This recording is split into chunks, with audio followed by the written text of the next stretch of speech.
Hola, buenas noches. Muchas gracias por conectarse. Gracias a la Sociedad Mexicana de Oncología y a Bristol por la invitación para la coordinación de la sesión del día de hoy, que es el manejo actual del melanoma avanzado. Esta es nuestra agenda del día de hoy. Tenemos ponentes que son expertos en el manejo de melanoma, el papel de la cirugía en el melanoma metastásico, por el doctor Héctor Martínez Said, conocidos por todos ustedes, cirujano oncólogo del Instituto Nacional de Cancerología y un experto en el manejo de melanoma. La segunda charla está a cargo del doctor Jerónimo Rodríguez Cid en el tratamiento médico de inmunoterapia y terapias blanco en el tratamiento de melanoma metastásico, un experto en el tratamiento del melanoma igualmente, quien se encuentra en el Instituto Nacional de Enfermedades Respiratorias y en Médica Sur. Y sin más preámbulo, vamos a comenzar.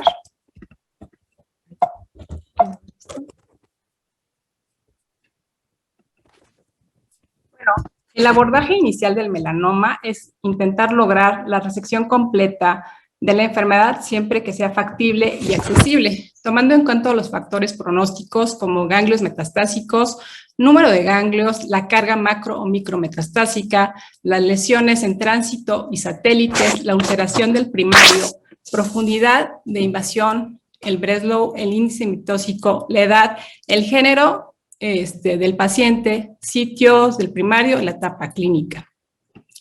Y es que dentro de las normas internacionales para el tratamiento quirúrgico y de médico del melanoma, está dentro de las guías de tratamiento internacional como son el NCCN y ESMO. De esto nos va a hablar ampliamente el doctor Héctor Martínez Said. Y en el manejo médico del melanoma avanzado, se había vivido una época muy oscura antes del advenimiento de todas las terapias que tenemos el día de hoy.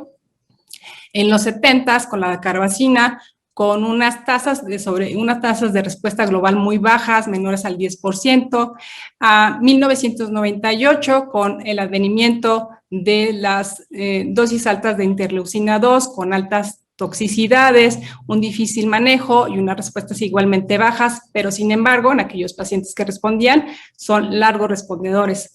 13 años después, tenemos en el 2011 un boom de tratamientos y de opciones de manejo en el melanoma metastásico. Tenemos el anti-CTLA4 ipilimumab, las terapias dirigidas anti-BRAF como Bemurafenib para el 2013, tenemos Dabrafenib y Trametrinib, la combinación al 2014 de Dama y Trame, los anti-PD1 como Nivolumab, Pembrolizumab, al 2015 la combinación de la imuno con Nivolumab, Ipilimumab, T-VEC y la combinación de las terapias blanco como Bemurafenib y Combi. El 2018 tenemos la combinación de este tipo de terapias dirigidas en Encorafenib y Pinimetinib, y para el 2020, el año pasado, tenemos la combinación de terapias blancos más un anti-PDL1. Antes de este tipo de tratamientos tenemos una sobrevida en el melanoma metastásico de menos del 25% a un año. Ya con el advenimiento de este tipo de terapias, a la actualidad tenemos una sobrevida global de más del 70% a un año en nuestros pacientes. Y como ven, las opciones de tratamiento y los estudios más importantes, de esto nos va a hablar el doctor Jerónimo Rodríguez Cid. Tenemos un gran abanico de posibilidades de tratamiento dentro del melanoma. Y aquellos pacientes que tienen la mutación de BRAF, ¿qué debemos utilizar en primera línea? La inmunoterapia induce respuestas duraderas del 45 al 50% de los pacientes. La combinación de la inhibición de BRAF y MEK ofrece un rápido control de los síntomas, altas tasas de respuesta cercanas al 70%, pero los pacientes con mal pronóstico tienen mayores probabilidades de progresar y van a requerir tratamiento adicional posterior a la inhibición de BRAF y MEK. Los metaanálisis sugieren que la inmunoterapia en primera línea de tratamiento puede inducir resultados superiores y a largo plazo. Hay que tomar en cuenta cada caso e individualizar cada paciente. ¿Qué queremos tener como beneficio a corto o a largo plazo? Evaluar las características clínicas del paciente, los niveles de DHL, órganos afectados, la afectación al sistema nervioso central o no, el estado funcional, la carga tumoral, la cinética de progresión de la enfermedad, las comorbilidades y las preferencias, obviamente, del paciente. Y es que los niveles elevados de DHL y la carga tumoral alta, pues son pacientes que tienen un muy mal pronóstico. Entonces, en estos casos, ¿qué terapias deberíamos elegir? Aquellos pacientes con DHL normal y numerosos sitios de metástasis, pero que no tienen tanta sintomatología, ¿cuál es la opción terapéutica más adecuada para estos pacientes? La progresión en la adyuvancia. Hay que tomar en cuenta si es menos de 6 meses o más de 6 meses, qué le estábamos dando en adyuvancia al paciente y qué terapia debemos de elegir. Y sin más preámbulo, le cedo la palabra al doctor Héctor Martínez Ayid para que nos comience con su plática, que seguramente será muy interesante en el tratamiento quirúrgico del melanoma. Vamos a hablar del rol de la cirugía, que aparentemente en esta nueva actualidad de melanoma, pues es como bailar con la más fea, ¿no? En el caso de melanoma en estadios avanzados, y por eso lo vamos a dividir como tal en el manejo de la enfermedad intralinfática, que muchas veces consideramos no resecable o irresecable por cirugía, y el manejo estrictamente de la enfermedad metastásica en esta nueva era.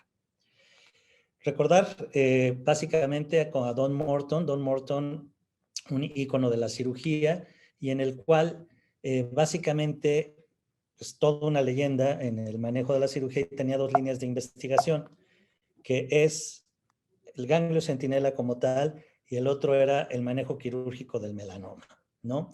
Y él decía que el tratamiento del melanoma metastásico, y aquí le puse entre paréntesis y avanzado, ese ya es de nosotros, es cirugía, cirugía y cirugía.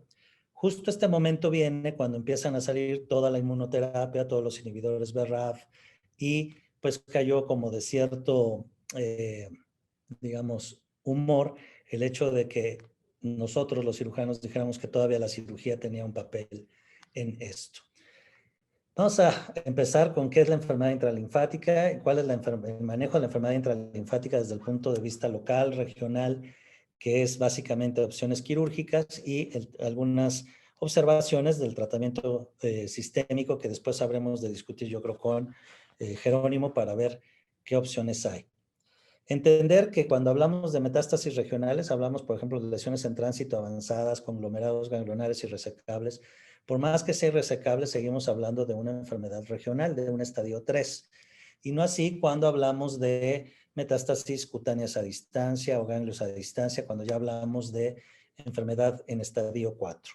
Y es muy importante diferenciar entre si hacemos un manejo de esta enfermedad que se presenta de forma primaria o es recurrencia de un paciente que ya está tratado y obviamente el periodo libre de enfermedad que tuvo.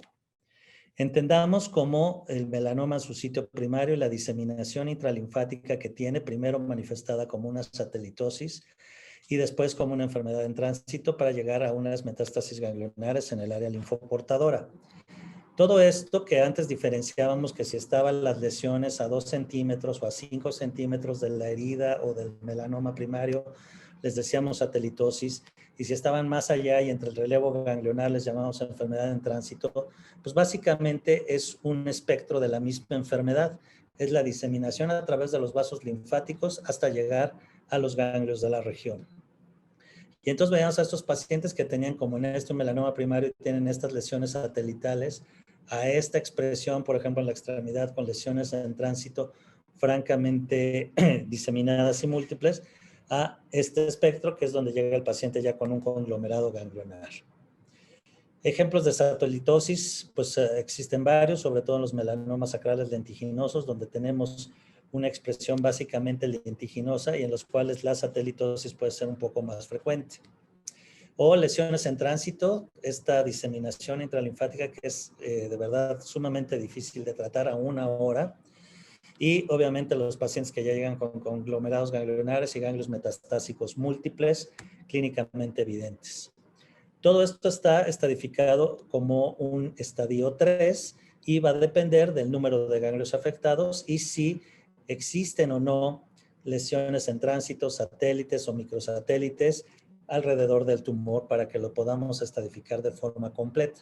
Y a diferencia del estadio 4, de los cuales vamos a hablar, principalmente de las lesiones en los estadios M1A, que es lesiones en piel, músculo, ganglios linfáticos a distancia, enfermedad pulmonar o enfermedad al sistema nervioso central o aquellas viscerales que tienen DHL elevada. Esta es la supervivencia para el número de ganglios, dependiendo, regresamos al estadio 3, y como a mayor número de ganglios se ven mayormente afectados. Y esto es cuando ya combinamos, obviamente, con la presencia, pues si ustedes ven estos últimos son cuando combinamos con la presencia de enfermedad satelital o enfermedad en tránsito. Y esta diapositiva que es muy importante porque es la que nos explica cómo cuando hablamos de enfermedad en tránsito o hablamos de enfermedad satelital, pues estamos hablando básicamente del mismo pronóstico, ya sea estén juntas o solitas las lesiones en tránsito o solas las satélites, es lo mismo. Y antes a lo mejor decíamos, no, pues nada más tiene lesiones satélites, le va a ir mejor que si tiene lesiones en tránsito, pues básicamente el pronóstico es el mismo. Y la evolución de los pacientes que teníamos, bueno, tenía una recurrencia local, después tenían 2, y así iba avanzando, le quitábamos una y ya tenían 2, y luego ya les quitabas otras, se iban teniendo más y más, hasta que esa extremidad básicamente explotaba con lesiones en tránsito. ¿Qué tan frecuente es esto? Pues hay 2 formas de calcularlo. Más o menos, vemos que entre el 8 y 12% de los pacientes con lesiones profundas de melanoma o de alto riesgo van a desarrollar enfermedad en tránsito o intralinfática, lo cual para 2,000 casos nuevos, que en México tenemos más, pero ya esto es más o menos lo que está registrado, tendríamos alrededor de unos 100 a 200 casos en el país. Esta es la supervivencia en el Instituto de Pacientes con Melanomas 3B y 3C, de acuerdo a la estadificación de 2007, y la supervivencia con estadio 4. Lo cual quiere decir que los pacientes que eran 3C y que catalogábamos como enfermedad en tránsito con lesiones satélites, pues tienen una supervivencia mejor que aquellos que tienen una enfermedad a distancia. Y esto parece obvio, o sea, parece como reiterativo decir que el melanoma en estadio 3, lesiones centrales es diferente, pero en la práctica vemos que muchas veces como que se sobreentiende que los pacientes con enfermedad en tránsito son una enfermedad metastásica prácticamente en estadio 4. Y esta es la supervivencia. Ustedes vean, los pacientes que tienen lesiones en tránsito a 1 año viven la mitad, a 2 años una tercera parte y a 5 años más o menos el 13% sigue vivo. Aún esto, estamos hablando del año 2013, con tratamientos convencionales, no inmunoterapia y no inhibidores BRAF y MEK. ¿Qué opciones de tratamiento hay para estas? Bueno, pues de acuerdo a la NCCN que nos comentaba Leti, pues básicamente se dividen si la enfermedad es resecable o no es resecable. Si la enfermedad es resecable, pues la cirugía es la opción de tratamiento, y si es irresecable, pues básicamente va a haber una serie de opciones que vamos a ir analizando. También los podemos dividir como opciones de tratamiento local, que sería la cirugía, tópicas. Hay lesiones que pueden ser tratadas con imiquimod o Efudix, esta 5FU tópico, y eso vamos a ver que generalmente lo vamos a usar de manera paliativa, o las nuevas terapias intralesionales como T-VEC o las terapias con PB10 rosa de Bengala.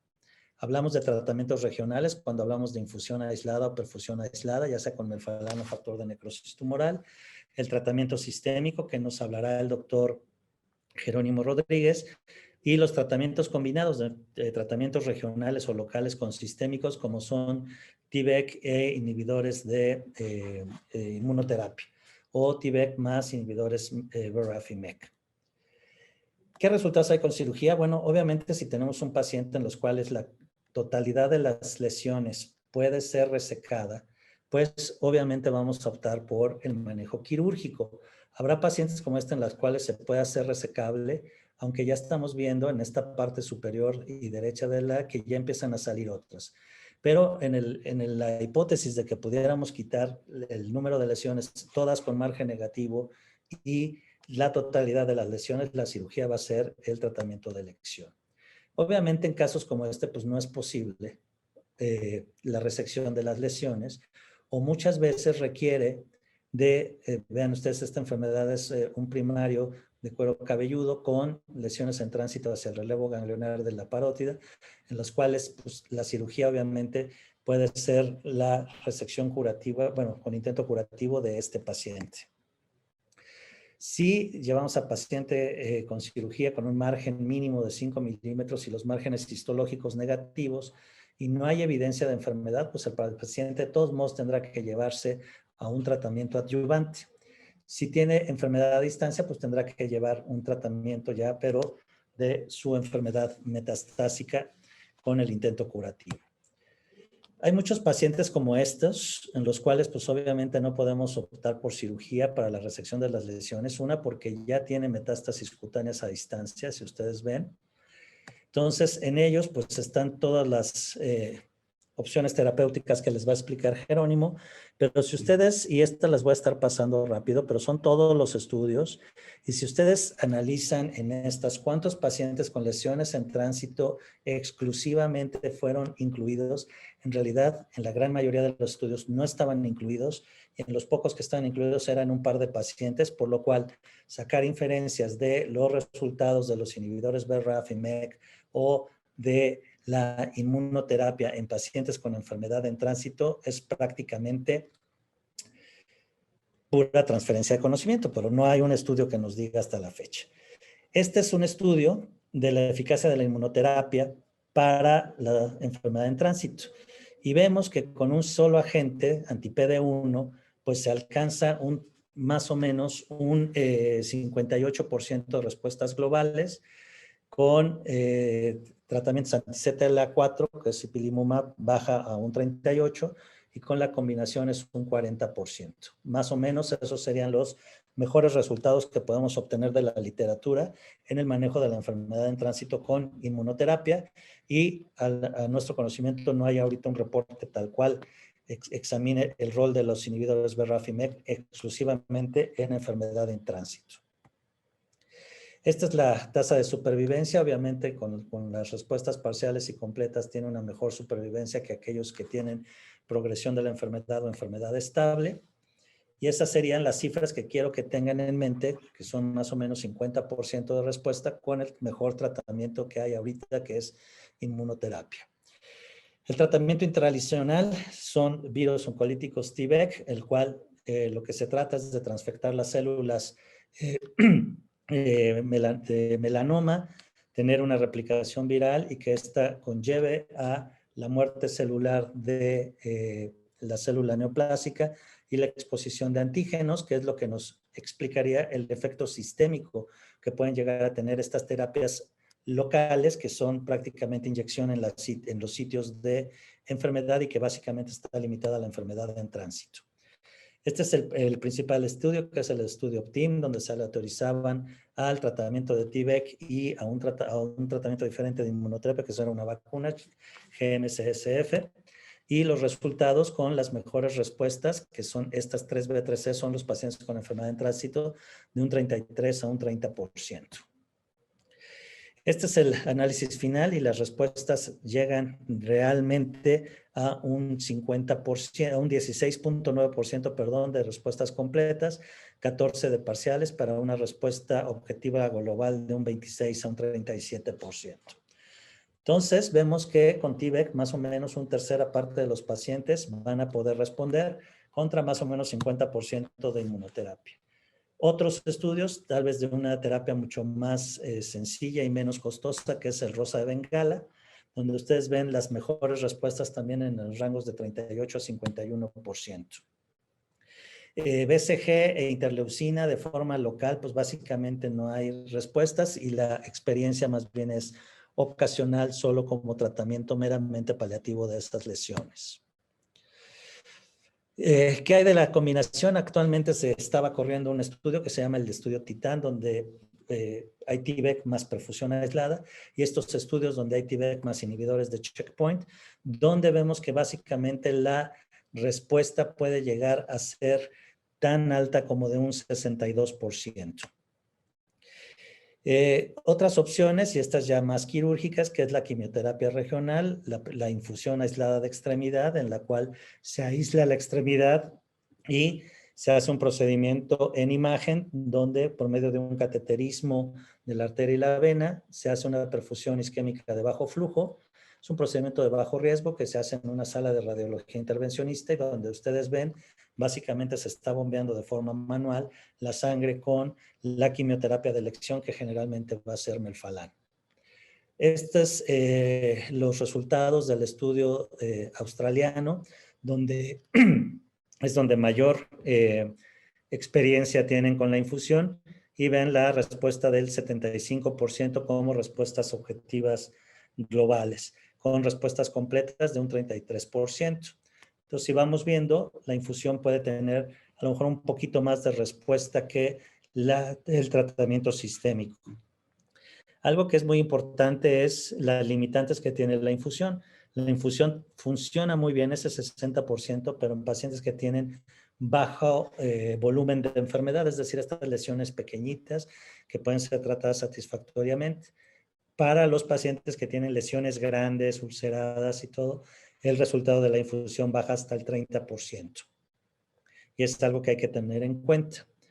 Básicamente esto es un resumen de todos los estudios, donde vemos que las respuestas completas son más o menos de un tercio y las respuestas parciales más o menos de otro tercio, para estar en los 60-70%. Otra cosa que también importa mucho es la edad. A pacientes con menor edad les va mejor.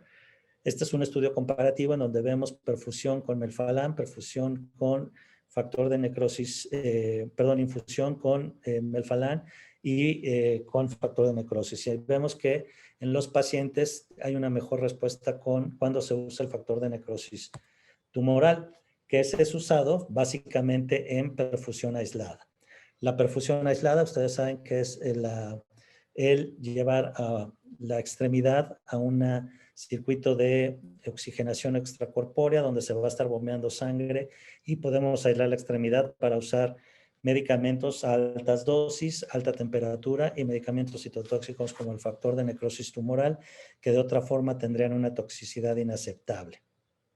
Vigilamos la fuga con eritrocitos marcados con tecnesio 99 y vamos viendo que no haya ninguna fuga, y esto es más o menos parte del procedimiento quirúrgico y los insumos que se necesitan para llevar a cabo. Respuestas de los pacientes a las 12 semanas, donde hay desaparición de las lesiones, o en este caso una disminución franca de esta recurrencia, que era una recurrencia con lesiones satelitales. Y 6 semanas después, 3 semanas después de la perfusión, hay desaparición de las lesiones. Y algo que actualmente hacemos es, si los pacientes tienen enfermedad en tránsito y tienen estudios de extensión negativos, y si son resecables, pues llevamos a los pacientes a resección, que sería entonces usar la cirugía.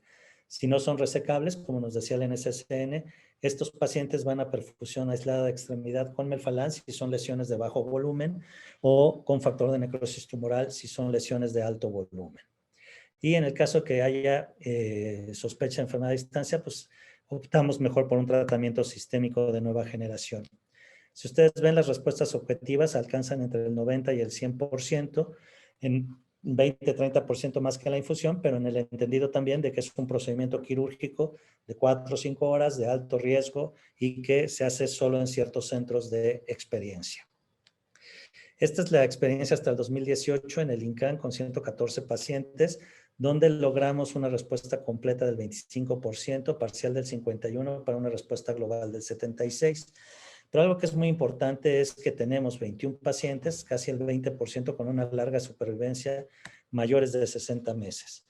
Y esos pacientes que logramos esa supervivencia generalmente se presentan así. Esta es una paciente postperfusión en donde desarrollan vitiligo alrededor de las lesiones, y obviamente esta hipótesis antes de conocer la inmunoterapia nos parecía pues un evento aislado. Ahora sabemos que es la exposición de antígenos y la respuesta inmune del paciente lo que nos está dando la respuesta, y esas largas supervivencias. Igual aquí, lesiones, cómo se van respondiendo y cómo se van llenando de ese halo de vitiligo alrededor de las lesiones. Este es un estudio del INCAN, donde analizamos cómo nos había ido con la perfusión aislada. Si ustedes ven, tenemos 34 pacientes básicamente analizables, igual divididos entre hombres y mujeres, con una media de 59 años, con estos estadios iniciales, y obviamente perfundiendo más la extremidad inferior por la frecuencia de melanoma, que vemos más en la extremidad inferior que en la superior. Y vemos estas curvas de supervivencia libre de progresión en donde las comparamos con el tratamiento sistémico convencional que había en ese momento. Y obviamente es de 5 versus 13 meses y 11 versus 30 con una diferencia estadísticamente significativa. En la supervivencia global no hay una diferencia, 0.06, básicamente es igual. Lo que nos dice es que nos ayuda a un buen control de la enfermedad de forma regional sin un impacto en la supervivencia. De resumen, lo que podemos ver es si unimos las respuestas globales de 79 y 76 en la perfusión, 75 en la infusión, 30 en el TIVEC, 61 en la combinación, en la inmunoterapia con anti-PD1 de casi 60, pues son muy similares. Y aquí va a depender de qué vamos a elegir. Uno, de la disponibilidad del tratamiento. Dos, obviamente, de la economía pues del sistema de salud, entiéndase hospital, paciente y las opciones que tengamos.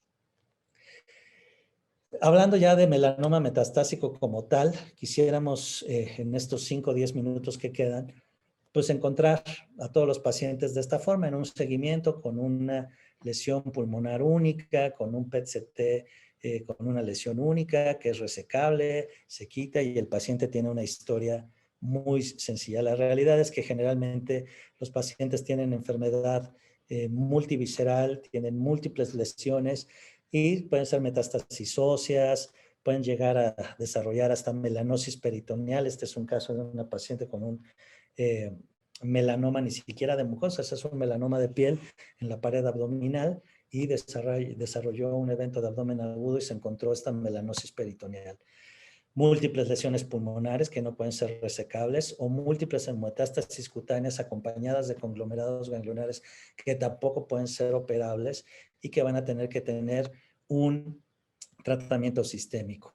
Lo divide la NCCN como enfermedad limitada y resecable, que siempre se preferirá cuando tenemos un paciente con un melanoma metastásico, es llevarlo a cirugía de inicio y posteriormente ponerlo como un paciente en tratamiento adyuvante con un melanoma en estadio 4 completamente resecable.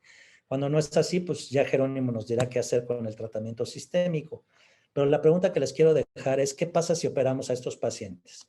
Este es un estudio que se hizo el MSLT-1, donde a los pacientes se le autorizaban a ganglio centinela y tenían un largo seguimiento. De este estudio se sacaron los pacientes que desarrollaron enfermedad metastásica y fueron llevados a tratamiento.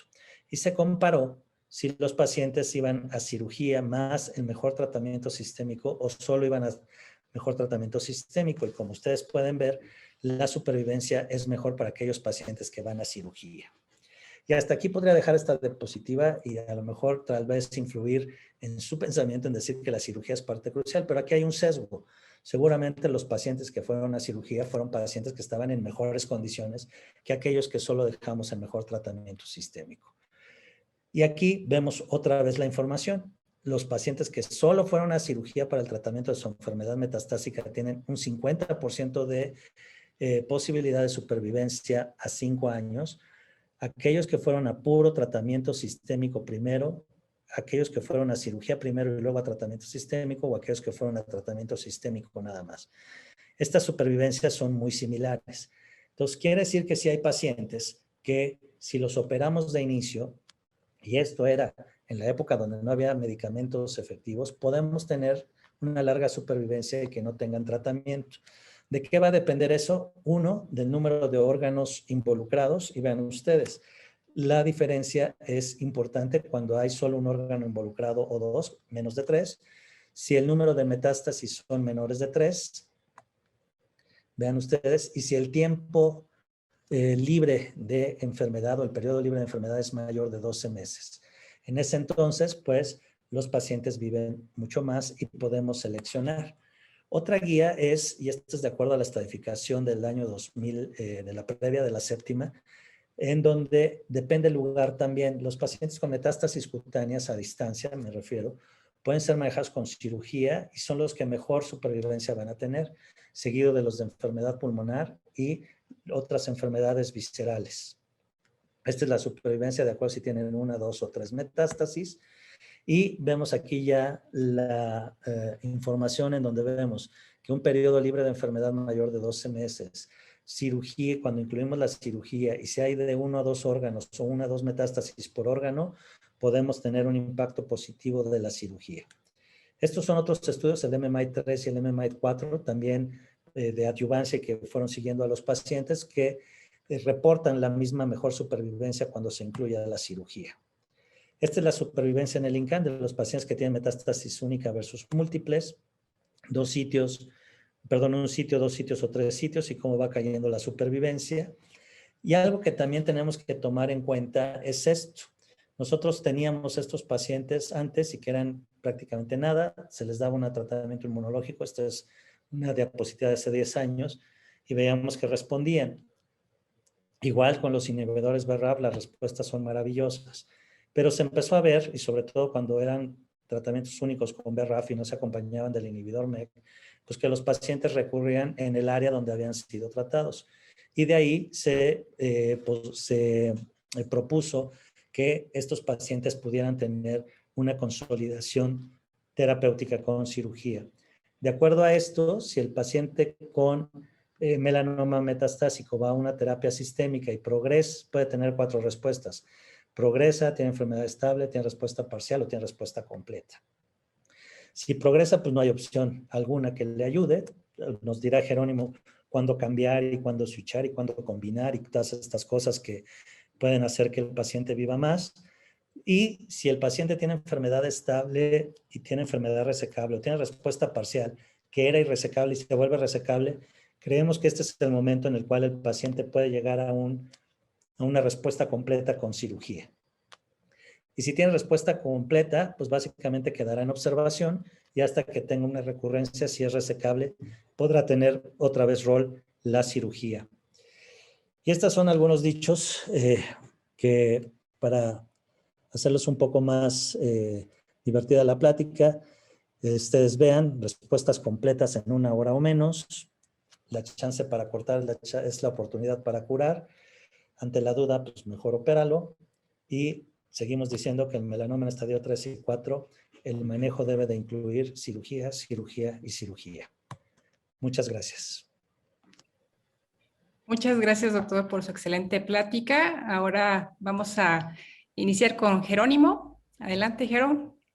Muchísimas gracias, muchas gracias. Ante la duda, mejor opéralo. Híjole, ahí tengo no sé, no estoy tan seguro, ¿no? Sobre todo cuando tenemos ahorita tratamiento sistémico, pero es una realidad que tenemos que actuar en un equipo multidisciplinario y que definitivamente, a pesar de que hoy tenemos mejores tratamientos sistémicos, no estamos peleados con la cirugía y definitivamente yo también concluyo en que cada vez que se puede llevar una cirugía al paciente y dejarlo sin enfermedad, definitivamente debe llevarse a una cirugía. El comportamiento de melanoma ha ido cambiando en las últimas décadas, ha ido aumentando, cada vez tenemos más melanoma. Afortunadamente, recordemos que la mayoría de los pacientes con melanoma se detectan en una enfermedad localizada y en una enfermedad regional, y que la mayoría de los pacientes tienen alrededor de 50 a 70 años, pero es una realidad que cada vez nos enfrentamos a más pacientes con melanoma, específicamente en todas las etapas clínicas, y por supuesto también nos enfrentamos a cada vez con más pacientes con melanoma irresecable, y por lo tanto el tratamiento sistémico cada vez se ha vuelto más importante, no solamente de la mano de cómo se presentan los pacientes, sino también de que afortunadamente ahora tenemos muy buenas opciones para dar un tratamiento. Y claro que hay diferencias raciales, claro que tiene que ver mucho la genética, específicamente el subtipo en población mexicana es el acral lentiginoso, que sabemos que es un tipo de melanoma que además tiene menos posibilidades de tener BRAF mutado o mutaciones específicamente en BRAF, y que eso hace que entonces esa ventana de oportunidad de recibir inhibidores con anti-BRAF y anti-MEK se ven disminuidas. Pero sin embargo, bueno, hay muchos otros pacientes, otros subtipos de melanoma que pueden tener las dos posibilidades. Sin embargo, a pesar de que tengamos en nuestra población mayores incidencia de acral lentiginoso, eso no significa que no tengamos ahora, afortunadamente, desde primeras líneas hasta segundas líneas, incluyendo en estos pacientes, que si nos vamos hace 7 años, 8 años, no contábamos con ninguna línea efectiva realmente para tratamiento sistémico. Se hablaba de quimioterapia, paclitaxel, carboplatino, dacarbazina, interferón. Sin embargo, la realidad es que tasas de respuesta muy, muy pobres con supervivencias muy, muy pobres. Por supuesto, el melanoma, y conforme fuimos conociendo más el melanoma y conforme fuimos conociendo más el tumor y fuimos evolucionando en nuestro conocimiento del genoma humano, llamaba muchísimo la atención que el melanoma era uno de los tumores que se comportaba más agresivo, pero también uno de los tumores que tenía altas tasas de mutación. Y eso al final, las altas tasas de mutaciones o las altas tasas de alteraciones genéticas se puede, ahora lo sabemos, en aquel momento no, pero ahora lo sabemos que conlleva a generar mayor cantidad de antígenos y entonces generar y tener la posibilidad de generar una mayor respuesta inmune. Y en eso se basa mucho de lo que hemos avanzado en la actualidad en el tratamiento del melanoma. Se trata en tratar de controlar y consolidar la respuesta inmune a favor, obviamente, del paciente y en contra del tumor. Y sabemos que hoy existen 7 pasos que son relevantes, 7 pasos que cada vez conocemos más cómo podemos controlarlo, cuáles son los factores que los activan, cuáles son los factores inhibitorios, y intentamos controlar eso. Y en especial de estos 7 pasos hay que llamar la atención en 2 pasos que hoy son cruciales, en melanoma, que es el primero, la activación y la iniciación de los linfocitos T. Esto puede suceder normalmente, sin embargo, uno de los factores inhibitorios de esta adecuada activación e iniciación por parte del tumor e incluso por parte de las células dendríticas que coadyuvan en algunos momentos al tumor, es la activación de CTLA4. Y por supuesto, aquí ipilimumab, que es un inhibidor de CTLA4, tiene una mayor influencia a este nivel. Y el segundo paso importante es en la fase efectora, en la fase en donde el tumor se confronta con el linfocito T y donde este tumor tiene la capacidad de inhibir a través de un receptor que se llama PD1, mediante un ligando que se llama PDL1, inhibir la respuesta inmune, disminuir la respuesta inmune. Y entonces nosotros podemos bloquear tanto en la fase de iniciación del linfocito T, de preparación del linfocito T, podemos bloquear su inhibición con ipilimumab, y podemos en la fase efectora bloquear también la inhibición de la respuesta inmune con medicamentos anti-PD1 como pembrolizumab, como nivolumab, y por supuesto, las combinaciones ahora están siendo sumamente estudiadas porque pudieras estar con la combinación controlando a 2 niveles y pudieras hacer sinergia en la respuesta inmune.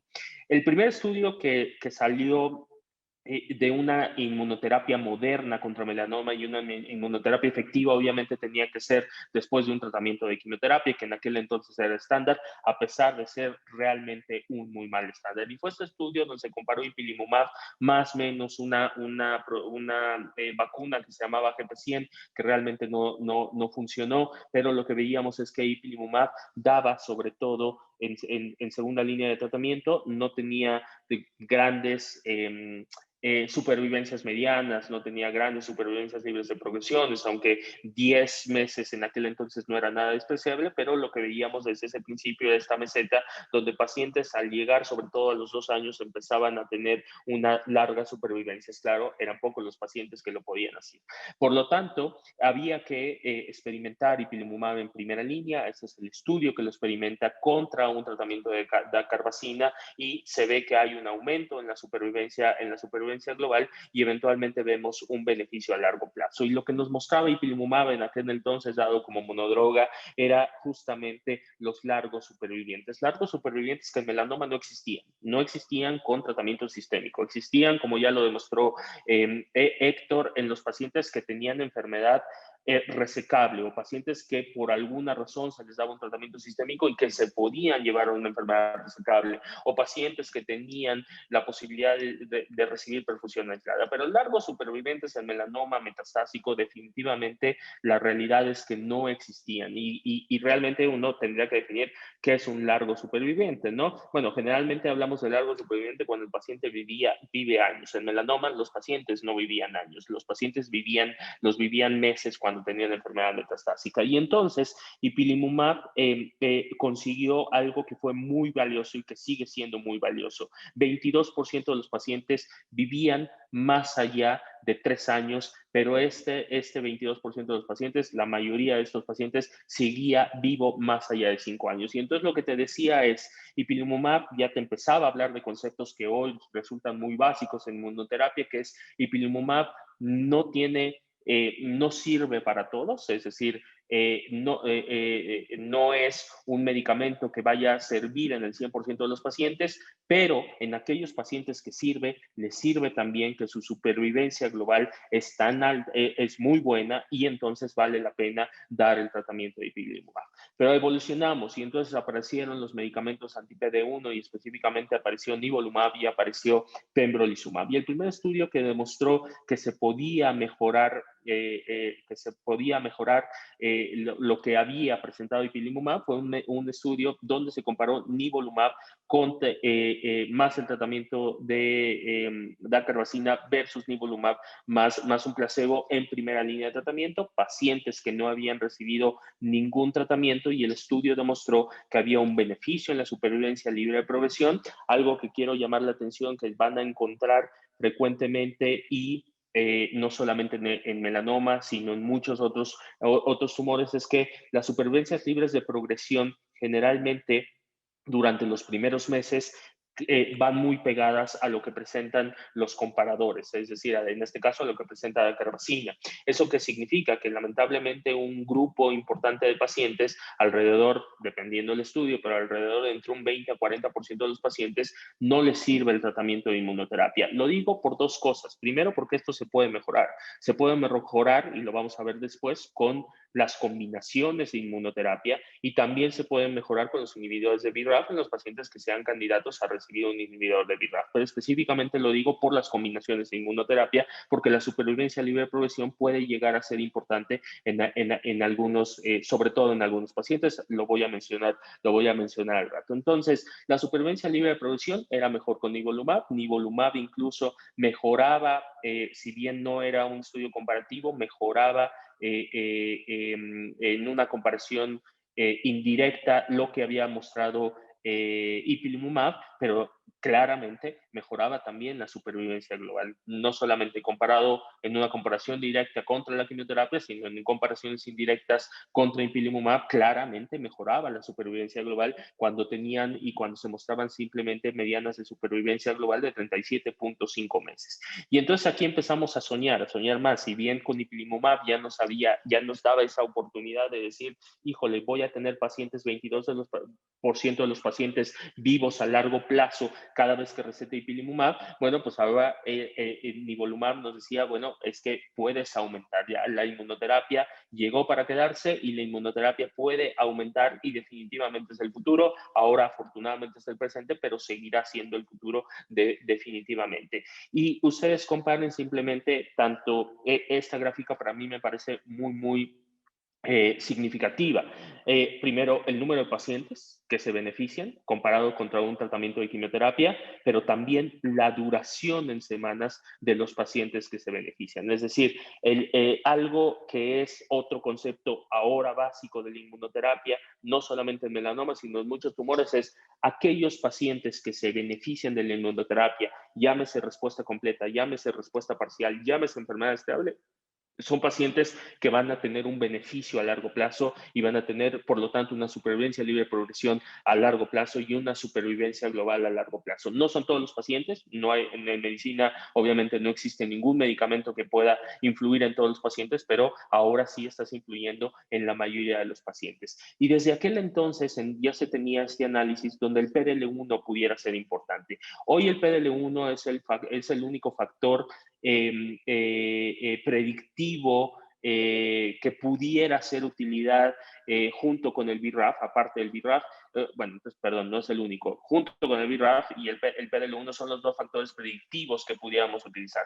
Es cierto que el BRAF es mucho más predictivo que el PDL1, es un biomarcador que nos gusta más, es mucho más exacto, mucho más específico, y PDL1 al final es un biomarcador que te habla de probabilidad de respuesta, no te garantiza que vaya a haber la respuesta o no te parte a los pacientes en dos entre los pacientes respondedores y aquellos pacientes que no responden. Sin embargo, el PDL1 te aumenta las posibilidades, a mayor PDL1 aumenta las posibilidades de tener un beneficio. Y entonces ustedes pueden ver los pacientes medidos PDL1 más del 5%, menos del 5%, con dacarbazina pues les iba igual, claro, porque el PDL1 no es un biomarcador para la carbazina ni para ninguna quimioterapia, pero ¿cómo les va a los pacientes que tienen PDL1 menos del 5% y PDL1 más del 5%? Obviamente tener más del 5% había un aumento y un beneficio en la supervivencia global, lo sabíamos desde este estudio que fue uno de los primeros estudios con nivolumab.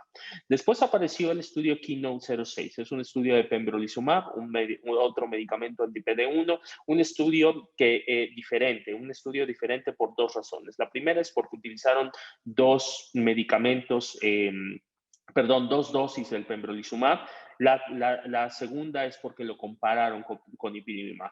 Y la tercera, si agregamos una tercera, sería que metieron a pacientes tanto vírgenes a tratamiento, es decir, de primera línea, como pacientes que ya habían recibido un tratamiento de quimioterapia. Entonces, lo que demuestra el estudio, y sobre todo en esta comparación a largo plazo, es que pembrolizumab era mejor que ipilimumab, es decir, es mejor que ipilimumab, pembrolizumab. Los anti-PD1 dado como monodroga son mejor que los anti-CTLA4 en melanoma dados como monodroga, y aumentaba entonces la supervivencia libre de progresión en todos los pacientes, es decir, en los pacientes tanto primera línea como segunda línea, como en aquellos pacientes que no habían recibido un tratamiento. Y si nosotros vemos, por ejemplo, el impacto del medicamento medido por hazard ratio, es bastante parecido. Las medianas pueden ser diferentes porque obviamente cuando metes pacientes en segunda línea, la supervivencia libre de progresión cae igual que la supervivencia global, pero son mejores que el tratamiento de ipilimumab. Esto para mí es muy importante. Había varios pacientes, 35% de los pacientes que realmente fueron tratados en segunda línea, pero repito, hay un impacto tanto en supervivencia libre de progresión como en supervivencia global, tanto en todos los pacientes, es decir, primera, segunda línea, como en aquellos pacientes que están en primera línea. Y entonces eso hizo que pembrolizumab fuera, junto con nivolumab, una opción aceptable para el tratamiento de primera línea en pacientes con melanoma metastásico. Algo característico es que todos los estudios han metido pacientes BRAF positivos y también se ha demostrado que los pacientes BRAF positivos pueden ser efectivos, de tal forma que probablemente la mayor discusión o una de las mayores discusiones es cómo debes tratar al BRAF positivo. Me parece que hoy en primera línea tenemos dos discusiones claras. La primera es cómo debes tratar el BRAF positivo, si debes empezar con BRAF o darle un tratamiento de inmunoterapia, porque al final también sirven los pacientes BRAF. Y la segunda discusión es en qué pacientes debes dar el doble tratamiento de inmunoterapia.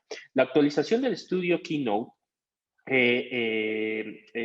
presentada en 2018 es una actualización interesante. ¿Por qué? Porque recordemos que pembrolizumab fue la inmunoterapia que desde el principio sus estudios estaban diseñados para interrumpir a 2 años el tratamiento, es decir, en 2 años 35 ciclos de pembrolizumab y después se interrumpía.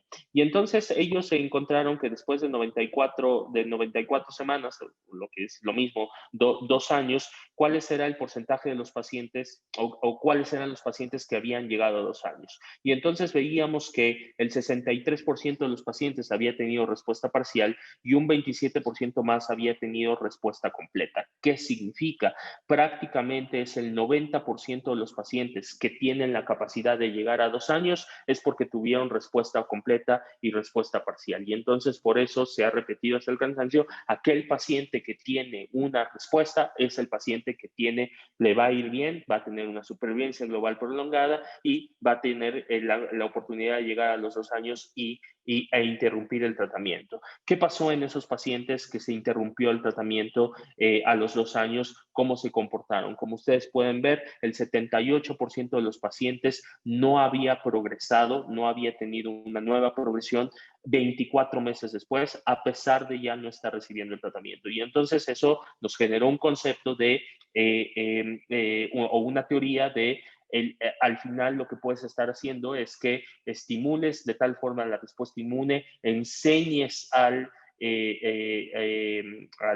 linfocito T o al organismo a defenderse por sí solo, y existen obviamente, y lo sabíamos, linfocitos con memoria que pueden seguir luchando contra el tumor y que pueden seguir manteniendo a raya el tumor a pesar de que ya no estés dando el tratamiento. Como decía, la mayoría de estos pacientes que se beneficiaron de interrumpir el tratamiento fueron pacientes que tenían respuesta completa y respuesta parcial, y por lo tanto, digamos que son factores pronósticos de una larga supervivencia global. Ahora bien, en aquellos pacientes que tuvieron una respuesta, solamente los pacientes que tuvieron una respuesta, ¿cómo se comportaron después de haber tenido la respuesta? Es decir, este es el momento, los triangulitos rojos es el momento donde hacen la respuesta, cómo se comportan, y ustedes pueden ver que la respuesta generalmente es una respuesta duradera. Es decir, otra vez, la tasa de respuesta en inmunoterapia y en melanoma es muy, muy importante. Ahora bien, ¿qué pasó con esos pacientes que no entraron en ese 78% de los pacientes que seguían sin progresión a 2 años?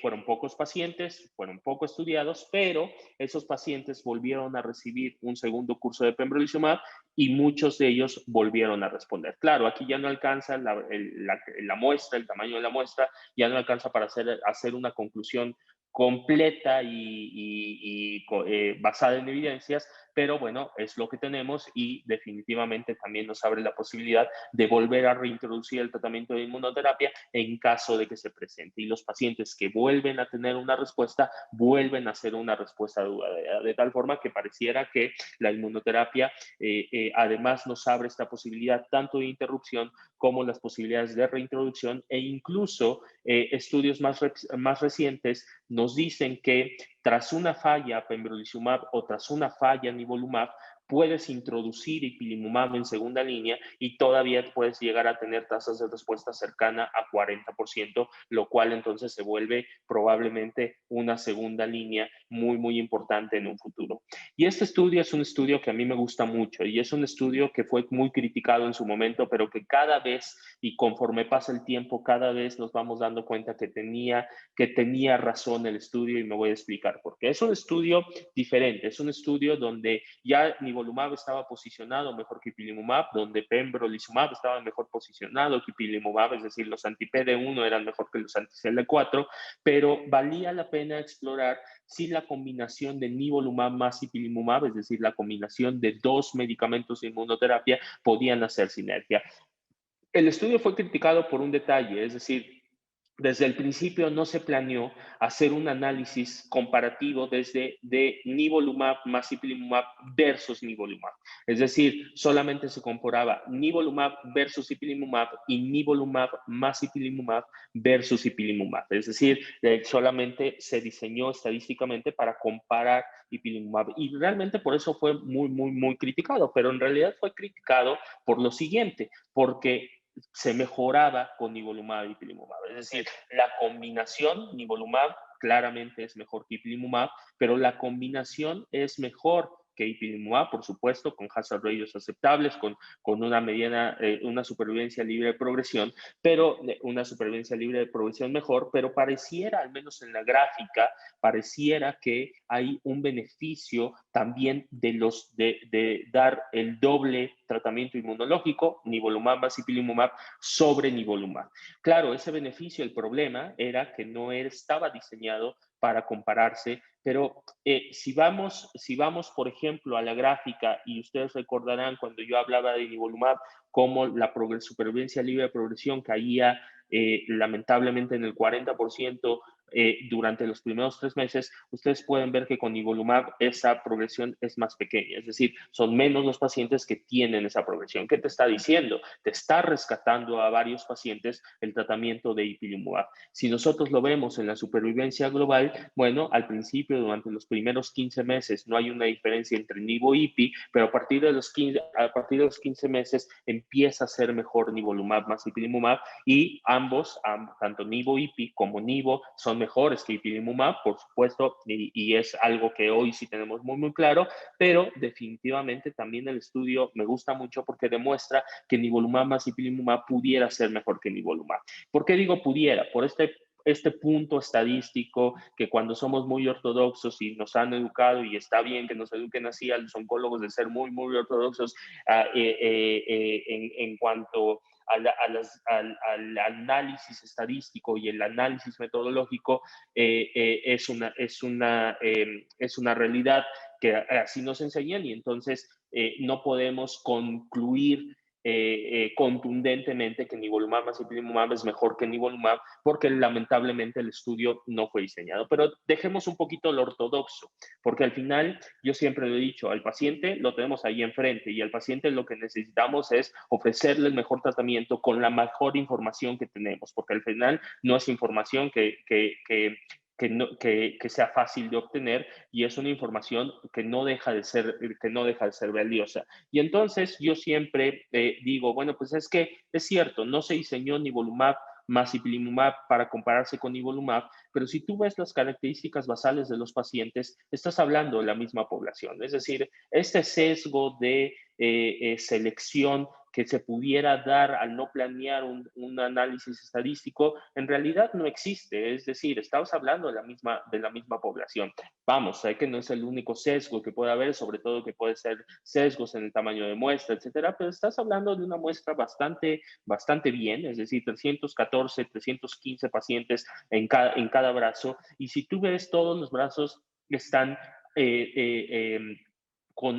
es decir, no hay ninguna característica basal que pueda meter ese sesgo de selección. Y por lo tanto, para mí, si bien no está diseñado nivo más ipi y compararse con nivo, me parece que es algo muy importante rescatar, que definitivamente la combinación sí sirve. La otra es, yo diría, si yo estuviera, por ejemplo, en contra, yo diría, bueno, es que, ok, nivo más ipi es mejor que nivo, pero dime quién son estos pacientes. No te voy a comprar la idea hasta que no me digas quiénes son los pacientes en donde hay una diferencia en la supervivencia global y una diferencia en la supervivencia libre de progresión. Y el estudio sí contesta esto.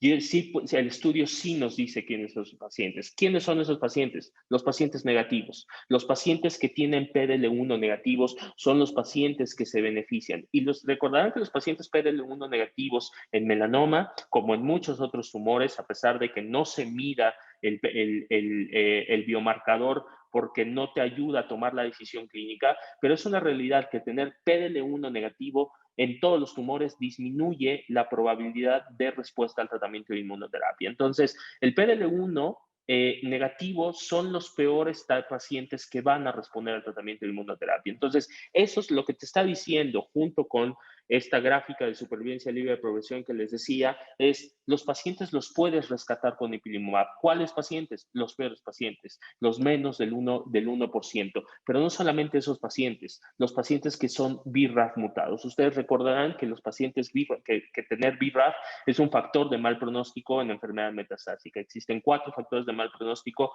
DHL, BRAF, metástasis en sistema nervioso central, y pudiéramos agregar el tener PDL1 negativo. Entonces, esos 4 factores de mal pronóstico que hoy tenemos, uno de ellos es BRAF. Es decir, y estos pacientes también se benefician más de nivolumab más ipilimumab. De tal forma que te está diciendo indirectamente el ipilimumab, la combinación de nivolumab más ipilimumab, te rescata a los peores pacientes, a los pacientes de peor pronóstico. Si tú lo agregas al estudio donde se da la combinación de nivo más ipi con metástasis en el sistema nervioso central en melanoma, que tienen un control, que es el que mejor control presenta a nivel del sistema nervioso central, que también es un factor de mal pronóstico. Pero además, si tú sabes que en mesotelioma los peores pacientes se rescatan con nivo-ipi, que en cáncer renal el mejor tratamiento para los pacientes que tienen enfermedad sarcomatoide o cáncer renal sarcomatoide también es nivolumab y ipilimumab, y si te vas a los estudios de cáncer de pulmón donde los PDL1 negativos también son los que más se benefician de la doble combinación, entonces se cierra la idea. Todos los peores pacientes se pueden rescatar cuando usas una combinación de inmuno-inmuno. Y ahora sabemos cuáles son los mecanismos de resistencia. Lamentablemente por tiempo no pude agregar las diapositivas, pero hoy sabemos cuáles son los mecanismos de resistencia factibles que hacen que dar la combinación de un anti-CTLA4 con un anti-PD1 sea efectiva y siga siendo estudiada ahora no solamente con la combinación de nivolumab, sino con la combinación incluso de otros anti-PD1s en muchos otros tumores. La otra es cuáles son un tercer grupo de pacientes que se ve más beneficiado son los pacientes que tienen DHL aumentada.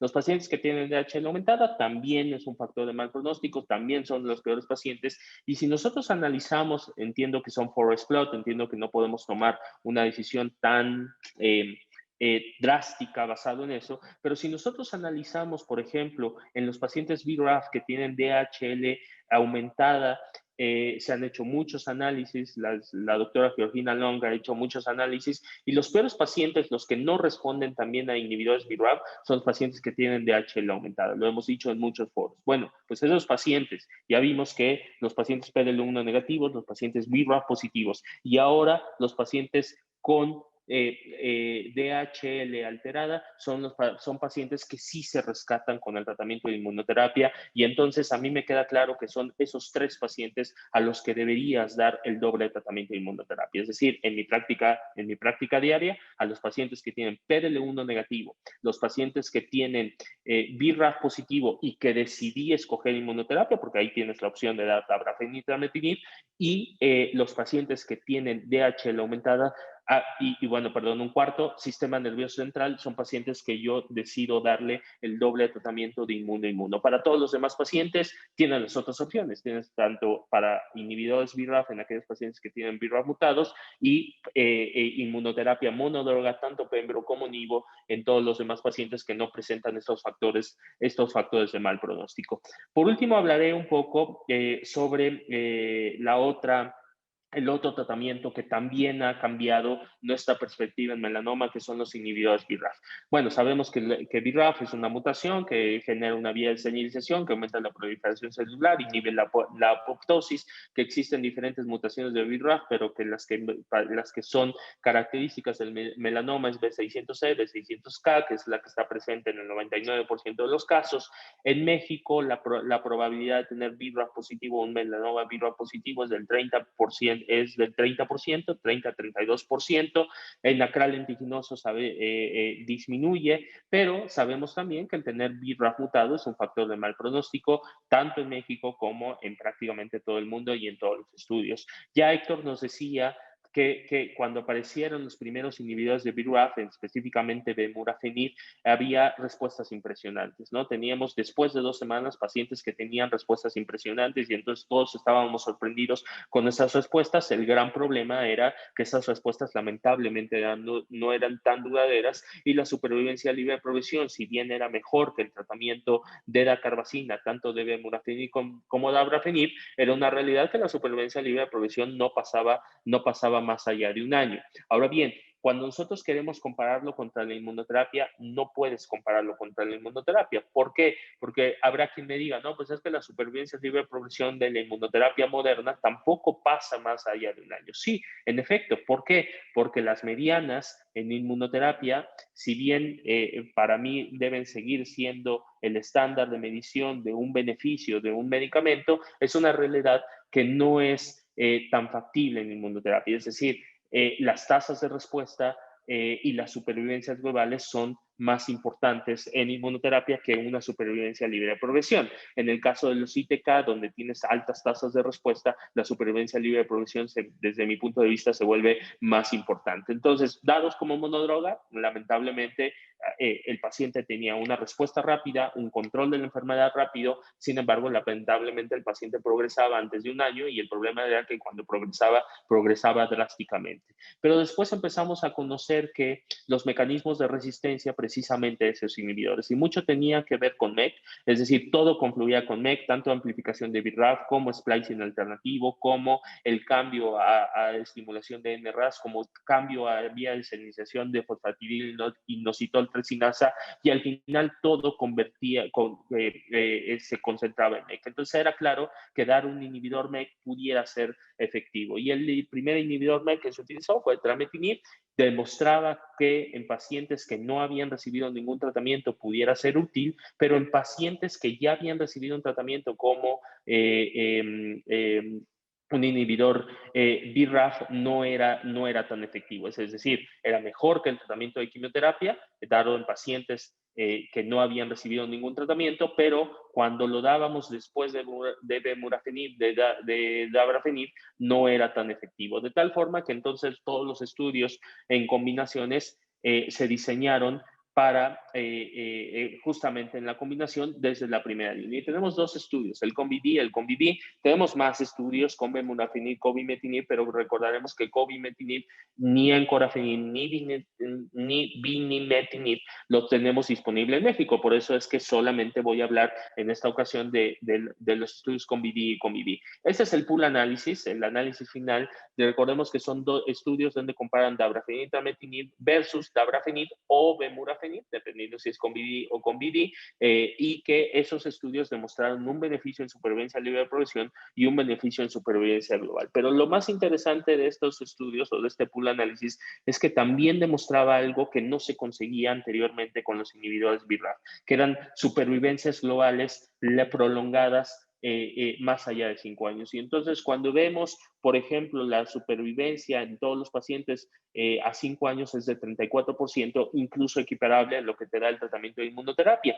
Sin embargo, si tomas a los mejores pacientes que tienen DHL menos de DHL normal, aumenta esa posibilidad de estar vivo a 5 años. No así para los pacientes que tienen DHL aumentada. 16% no es despreciable en pacientes tratados con dabrafenib, trametinib, con DHL aumentada, pero ya hablamos que había, al menos a mí me parece que hay una mejor opción llamada doble tratamiento de inmunoterapia, específicamente en nuestros pacientes que tienen BRAF positivo y DHL aumentada. Sin embargo, si tomamos a esos pacientes que tienen DHL normal, menos de 3 sitios de metástasis, un buen ECOG, son pacientes que les va a ir muy bien con inhibidores tirosina sinasa en combinación BRAF y MEK. Es decir, ¿a qué voy? Hoy tenemos más opciones y tenemos varias opciones que nos ofrecen un beneficio prolongado y un beneficio, un impacto muy, muy importante en supervivencia global, y varias opciones que tanto la inmunoterapia como dabrafenib nos ofrecen mesetas que antes no nos ofrecían los medicamentos anteriores. Y entonces hoy pensamos, si bien todavía obviamente sería muy, muy presuroso decir que podemos curar a los pacientes con un tratamiento sistémico, bueno, sí podemos cronificar de tal forma la enfermedad que al final el paciente no se muera por la enfermedad y se muera simplemente por edad o por otras comorbilidades que el paciente que pudiera tener. Ahora bien, el beneficio no es dado por las segundas líneas. Había quien criticaba, a lo mejor decía, bueno, es que los anti-BRAF y esas largas supervivencias con los anti-BRAF y MEK era porque en las segundas líneas les diste un tratamiento de inmunoterapia y respondieron bien. Bueno, la mayoría de los pacientes, como ustedes pueden ver, no recibieron un tratamiento de inmunoterapia que te rescatara al paciente BRAF, como es nivolumab o pembrolizumab, pero recordemos que ipilimumab es un medicamento que tiene mayor tiempo de respuesta y que claramente anteriormente no había demostrado vencer o más bien rescatarte de los pacientes que progresaban rápidamente a los inhibidores BRAF. Y algo que gusta mucho, que claramente es un comparado con la inmunoterapia, es las tasas de respuesta. Las tasas de respuesta con inmunoterapia, con nivolumab dado como monodroga, es alrededor de 45%, 60% de beneficio clínico, 60% de los pacientes van a tener un beneficio clínico con nivolumab. Si tú das nivolumab y ipilimumab, aumenta la tasa de respuesta, se va a 52% la tasa de respuesta y el beneficio clínico se va a 75%, pero si tú das un inhibidor de abrafenib o doble bloqueo en paciente BRAF positivo, el beneficio clínico puede ser tan cercano al 90-92%, de tal forma que en efecto hay un mayor beneficio clínico. Claro, los inhibidores tirosina no son para todos los pacientes. De hecho, si vemos en proporción, hay más pacientes que se benefician del tratamiento de inmunoterapia que del dabrafenib-trametinib. También la respuesta ahora es importante con los ITKs. Durante mucho tiempo, ITKs usados en pulmón, ITKs en riñón, las tasas de respuesta realmente no eran algo que nos importaran, pero con esta evolución de nuevos tratamientos de TKI más modernos, con la nueva generación de tratamientos, también las tasas de respuesta pudieran ser una variable subrogada, y los pacientes que tienen respuesta completa obviamente tienen mayor probabilidad de estar vivos a largo plazo. Pero fíjense, la probabilidad de estar vivo a largo plazo cuando tienes respuesta completa es del 71%. Ahora bien, esto es interesante con lo que decía Héctor. Esto es respuesta completa a los diferentes tratamientos. ¿Qué pasa si el paciente tiene una respuesta parcial, ya sea inmunoterapia o un tratamiento anti-BRAF, y lo llevamos nosotros a una respuesta completa inducida en realidad con un tratamiento quirúrgico? Es algo que no está explorado, pero que definitivamente creemos que pudiera ser benéfico. Por eso es que ahora, al tener mejores controles mejores tasas de respuesta con los tratamientos, definitivamente cada vez en el paciente con melanoma metastásico hablaremos de tratamientos de consolidación, tanto con cirugía como con un posible tratamiento de radioterapia, o incluso en pacientes muy seleccionados, pacientes que puedan recibir, por ejemplo, perfusión aislada, ¿no? Entonces, los factores de mal pronóstico para dabrafenib-trametinib, ya los había mencionado, pues son pacientes que tienen DHL aumentada principalmente, porque sabemos que al final BRAF ya aquí puede ser bloqueado ese factor de mal pronóstico, ¿no? Y estos pacientes de DHL aumentada, pues realmente no les va tan bien, sobre todo en aquellos pacientes que tienen más de 2 veces lo normal, no les va tan bien con el tratamiento de dabrafenib-trametinib, y son pacientes que se pueden beneficiar más incluso de un tratamiento de inmunoterapia. En especial, a mí me gusta el doble tratamiento de inmunoterapia. Muchísimas gracias.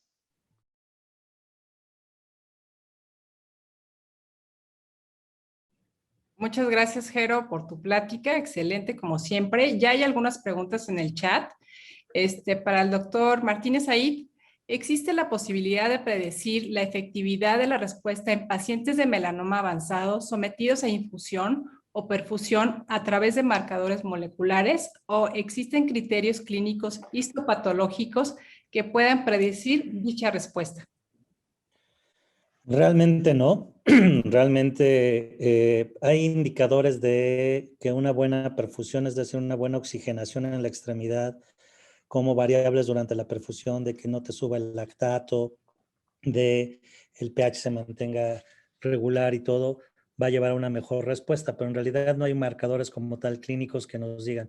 Lo único es, obviamente, a menor número de lesiones el resultado es mejor, y lo único es, si las lesiones son voluminosas, de estas grandes, generalmente van a requerir usar factor de necrosis tumoral, porque con solo melfalán no van a responder. Muchas gracias, doctor. Para Jerónimo, ¿existe un periodo libre de pembrolizumab para volver a reintroducir en pacientes con melanoma? No, es una muy buena respuesta, pero es una muy buena pregunta, perdón, pero no existe no existe algo parecido a en ovario o carboplatino, si es carbosensible o carboresistente, o en pulmón. No existe ese periodo. Lamentablemente no tenemos ese periodo. Claro, si el paciente ya cumplió 2 años, le interrumpiste el tratamiento de inmunoterapia, yo diría, bueno, aunque haya pasado un mes, es un paciente que ya tuvo una respuesta a un tratamiento de inmunoterapia. Es decir, me parece que probablemente, si bien no lo sabemos y es una pregunta muy, muy interesante, me parece que puedes volver a reinducir con un tratamiento de inmunoterapia independientemente del tiempo. Claro, esa pregunta probablemente llevado a un contexto de adyuvancia, entonces sí te lo cambia, porque no es lo mismo un paciente que tenía enfermedad metastásica, que tuvo respuesta parcial, respuesta completa, que terminó 2 años e interrumpió el tratamiento y a lo mejor al mes vuelve a tener progresión y puedes volver a reintroducir el medicamento, al paciente que tiene un estadio 3, que recibe el tratamiento, termina el año y al mes progresa. Ese paciente probablemente sí no lo, me refiero en la adyuvancia, después de la adyuvancia, a ese paciente probablemente sí le cambiaría el tratamiento, porque al final lo que te está diciendo es no se controló tan bien el tumor. Pero en enfermedad metastásica es otro cantar desde mi punto de vista, porque la probabilidad primero, el que llegue a 2 años no son todos los pacientes. Es una realidad. La probabilidad de llegar a 2 años depende mucho de la respuesta parcial, depende mucho de la respuesta completa, pero si nosotros vemos en el total de los pacientes, estamos hablando de alrededor de un 15 a 20% de los pacientes. Es decir, no son todos los pacientes. Esos pacientes ya tienen un factor de buen pronóstico. Ahora bien, si se te sale de control rápidamente, bueno, son pacientes que respondieron. Entonces, yo creo que valdría la pena.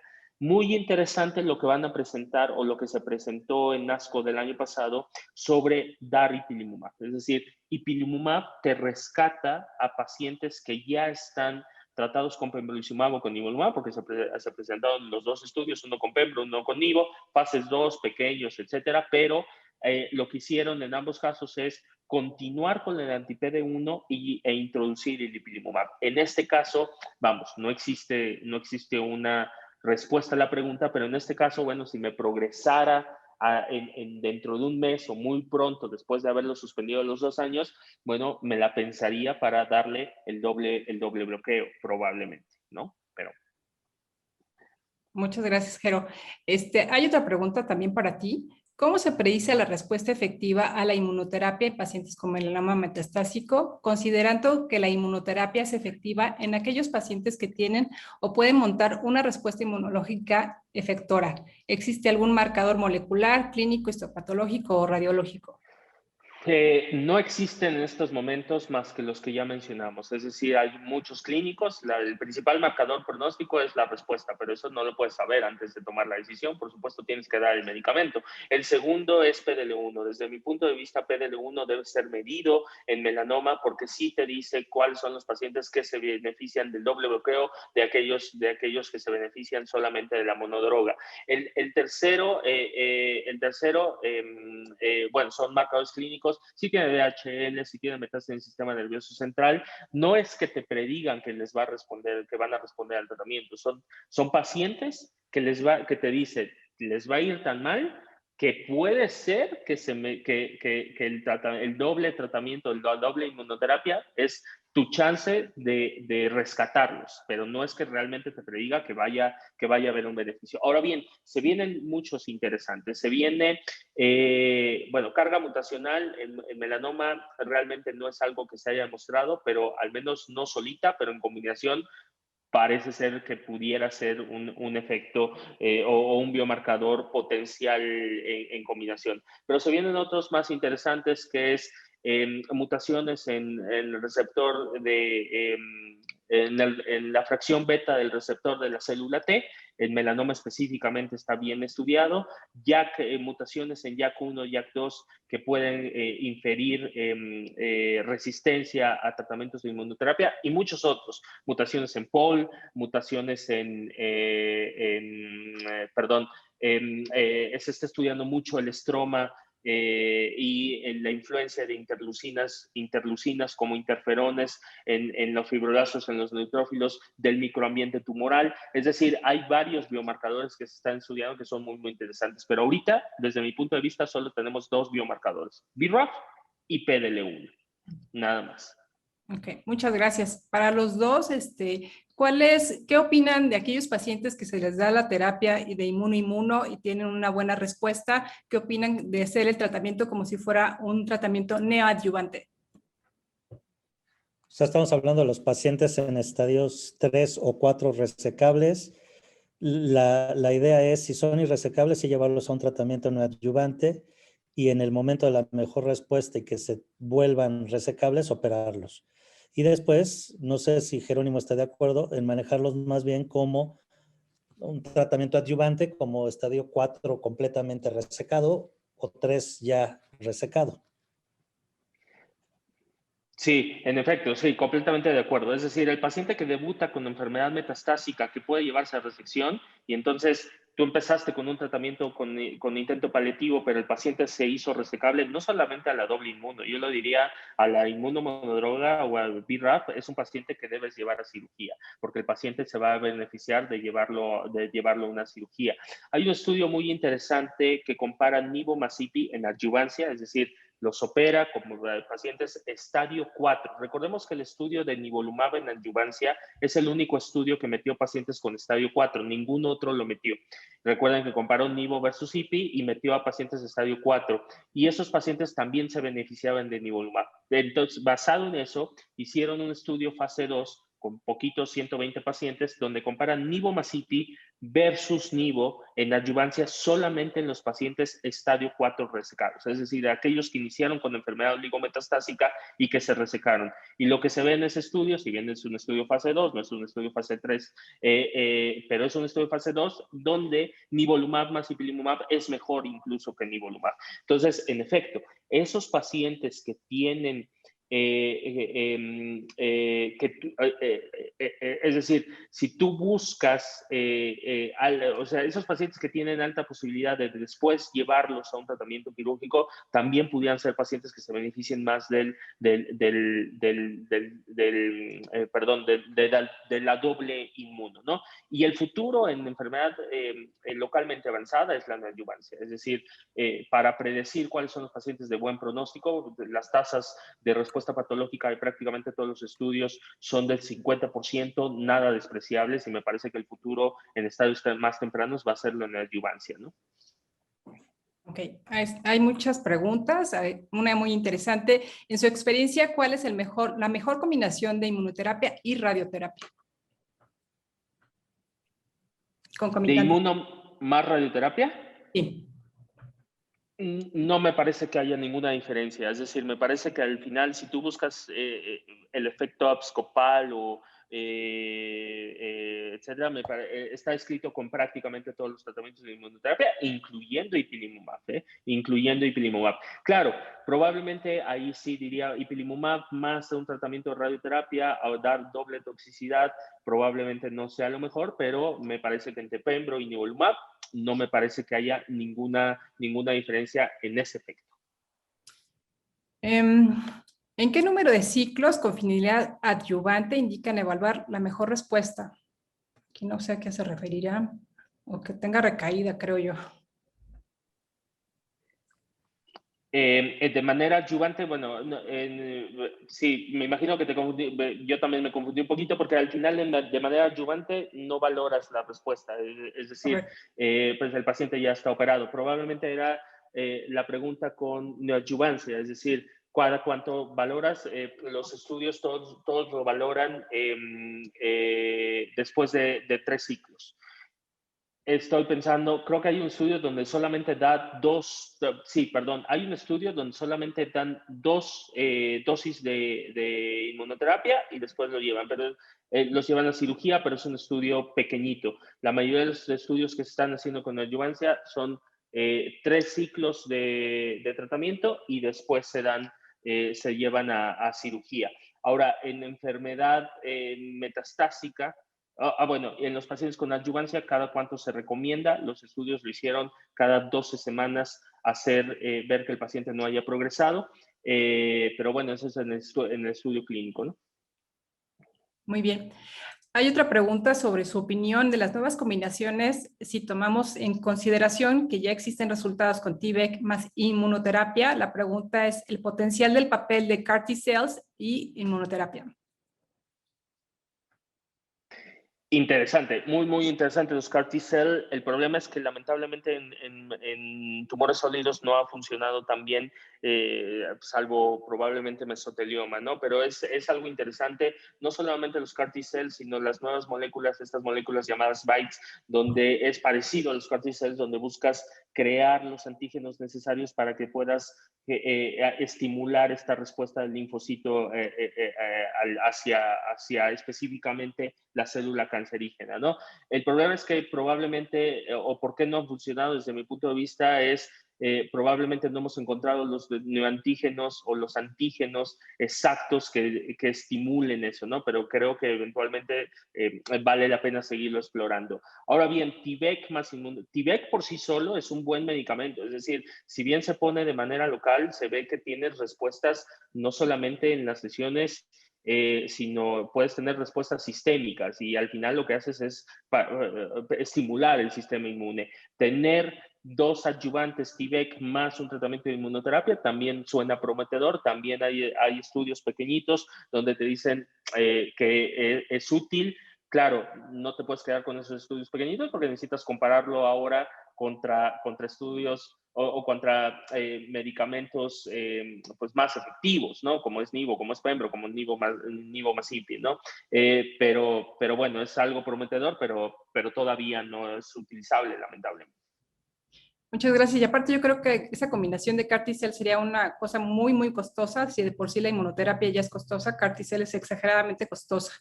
La última pregunta, porque ya estamos sobre el tiempo, ¿solicitarían otros marcadores o mutaciones como c-KIT o RAS o una secuencia para definir el tratamiento en lugar de agregar doble inmuno? Sí, definitivamente sí, pero creo que lo recomendamos más en segunda línea de tratamiento. Es decir, cuando el paciente no tiene ya una buena opción para recibir una segunda o tercera línea de tratamiento, porque recordemos que sí hay buenas opciones. O sea, tienes inmunoterapia, en paciente BRAF tienes ya sea que empieces con un inhibidor doble bloqueo y después inmunoterapia, o empezar con inmunoterapia y después el doble bloqueo, ¿no? Lo que te guste. Pero en pacientes que solamente tienen inmunoterapia, ahora tienes inmunoterapia e introducir ipilimumab. Pero supongamos que le diste Nivomazepin, donde eventualmente el paciente es BRAF negativo y entonces ya no tienes eso. Entonces, en esos pacientes sí se recomienda hacer c-KIT, NTRK y CARRAS. Con la posibilidad de dar tanto larotrectinib como imatinib como binimetinib, ¿no? En el caso de que sea CARRAS, sí se recomienda. Claro, obviamente en el paciente, bueno, binimetinib no lo puedes conseguir en México, pero imatinib y larotrectinib sí. Claro, ya la última pregunta, ¿a las cuántas semanas del melanoma avanzado con quimioterapia y respuesta parcial se debe de operar? No sé si está por ahí el doctor Martínez.